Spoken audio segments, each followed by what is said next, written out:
தலையில் வெடியை இறக்கிய Hamas. IDF முகாம் மீது அதிரடி தாக்குதல். இஸ்ரேல் ஆக்கிரமிப்பு வீரர்கள் 3 பலி.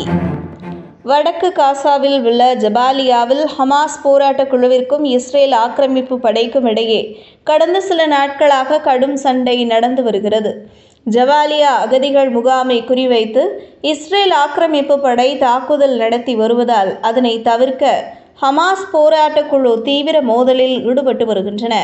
ஜபாலியாவில் உள்ள இஸ்ரேல் ஆக்கிரமிப்பு படையின் இராணுவ முகாமில் இருந்து ஆக்கிரமிப்பு வீரர்கள் கிளம்ப தயாராகி கொண்டிருந்த போது ஹமாஸ் போராட்டக் குழு அவர்கள் மீது தாக்குதல் நடத்தியதாக தெரிகிறது.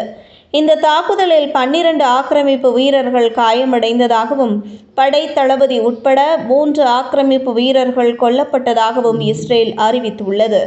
மேலும் படுகாயமடைந்த ஒருவர் உயிருக்கு ஆபத்தான நிலையில் சிகிச்சை பெற்று வருவதாக அறிவிக்கப்பட்டுள்ளது. குவாட்டி படையின் தளபதி Barak Daniel Halpern, staff sergeant Ido ஜானோ, சர்ஜென்ட் ஒம்ரி கோஹன் ஆகியோர் சம்பவ இடத்திலேயே உயிரிழந்ததாக இஸ்ரேல் ஆக்கிரமிப்பு படை அதிகாரப்பூர்வ அறிவிப்பை வெளியிட்டுள்ளது.